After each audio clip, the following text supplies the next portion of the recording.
Hey guys, hope you're all doing well. Been busy with parents' anniversary party and a bunch of other stuff the last few days, so trying to play catch up. Today has been a frustrating day. I had a couple jobs rescheduled that I was planning on doing today, so tried to get some sourcing done. And I just wanted to kind of revisit something that I talked about a few days ago. And then Easy Resells put a post up about it.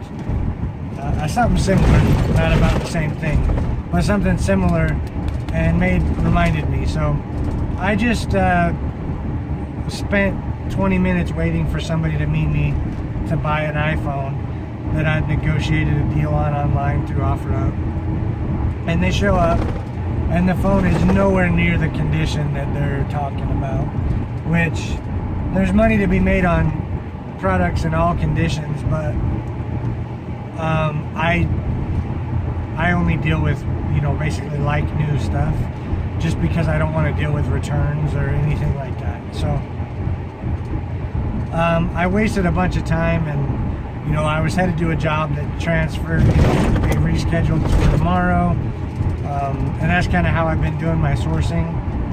And then I'm looking, while I'm waiting for this guy, I've got 30 minutes to kill. So I'm searching through, and Reezy puts up a thing about he can teach you 25 ways to make online, so if you're willing to put in the work, you can make the money. And that really is the key, if you're willing to put in the work. Making money online is not easy money. You have to put in the work. So there's that age-old saying that it takes money to make money. I don't know where I put it. There it is. And that envelope has been my money for my OfferUp and my local classifieds, where I've been buying and then flipping it on eBay. It started out the beginning of February, middle of February, and now it's beginning of March. It started out I spent $60, and then doubled that, went to $120. There's $350 in that envelope right now. Half of that was supposed to go to a phone. It's not now. I'm headed to another one that could possibly be worth it, and then I'm gonna go home and package my FBA shipment. But so I've rolled that over a couple times now, and on top of that $350, I have an iPod on eBay right now, and I have another iPod Classic on eBay right now. The Classic ends in a day or two, and it's up to $160, and the other one, I just listed it, but they're selling for about $120. So, I went from under $100 to over $500 in a month. So there is money to be made this way, but it can be frustrating. Like I said, today's frustrating. I drove around, didn't accomplish anything. If I can't look back at the day and be like, yeah, I made $300-400 at this stage in my process, it's a bad day for me. So I didn't get to do my job. I didn't get to source that phone I was looking at, because when I showed up, it was supposed to be like new. They had the box, they had the charger. I show up, they don't have the box, they don't have the charger, the screen has a crack. Oh, it's only like $60 to replace the screen. Well, okay, I'll ding the price and I'll go get a screen put on it, but it's not 60, it's 120. And then I looked at the corner, and it had been dropped to where the jack where you plug in your headphones, it's not even going to work. So that phone's basically useless in my book. If I could get it all to work and get it for $50 and use it personally, maybe, but I'm not going to resell it. So it can be frustrating, because you can run into that repeatedly. I'm headed to this one now. Who knows? Maybe I'll get skunked twice in a day.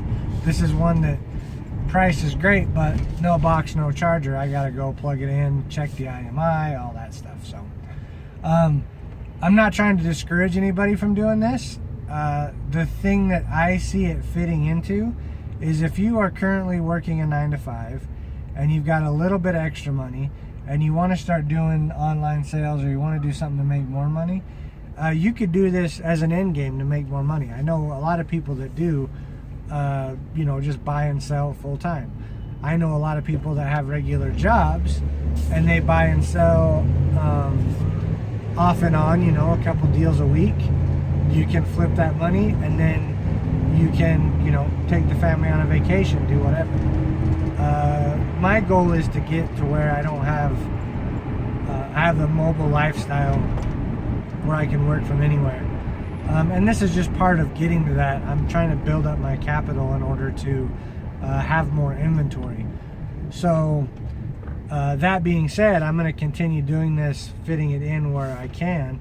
And the way I do that is I'm just, when I sit down at night and I'm watching a show or something, I'm on OfferUp or on my local classifieds and I'm submitting offers. And honestly, I submit probably 20 I do it probably 3 times a week. I do about 20 offers, and then I'm buying 4 or 5 items a week. So I'm only buying a quarter of what I submit offers on.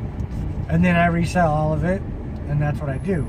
So scalability, if I was going to scale this to where I wanted to do, 10, 15, 20 items a day, where I'm making 10, 20, 30, $100 a piece, then I would have to have people be bringing it to me, because the travel would just be ridiculous. So that's where the limitations of this comes in. If you've got a job where you're driving around, or you can buy stuff to and from on your commute to work, then this can fit in really good as supplemental income. In my opinion, it's really hard to have it full-time being scalable, because you run into that old saying, which is it takes money to make money, which you can start out with very little money. The thing I think the equation is, which I should put a graph in here, is the less money, the more time and effort you have to put into it to get the same return. If you have more money, then you can do less effort and get the same return. With classified items, for example, if you're starting with $50 or $100, you're going to be buying smaller items and having to flip them, and maybe you're doubling your money. But that's more effort to do it. More listings, more shipping, more, and I've bought and resold online too, or resold locally. But you have more effort with those smaller items. If you have bigger items, your upfront investment is higher, but let's say you're buying a $500 iPad or a laptop. I use iPads because for some reason Apple stuff just sells really quick. I don't know. I've made more money on other electronics, but Apple products seem to work really well just because they sell faster. So you might make more money. You may not double your money on that one. You'll only make $100. But the amount of effort you put into it, you're only doing one item instead of, say, 4 smaller items. So therefore, your effort is less, but your investment is more. So there's that give and take there. So if you need to get to that point where you've got higher capital to where you can then use less effort, flipping the smaller things is a way to do it. But you got to be picky, you got to be smart, and there's not every deal you find is going to be a winner. Even if you've hashed everything out online, you show up in person and it's crap. So it's going to happen, unfortunately. So anyway, stay motivated, keep pushing it, and we will talk to you guys soon. If these are helpful, then hit that like button, comment, subscribe. If there's any questions you have or something you want me to do different or add more, let me know in the comments. Anyway, have a great one, y'all.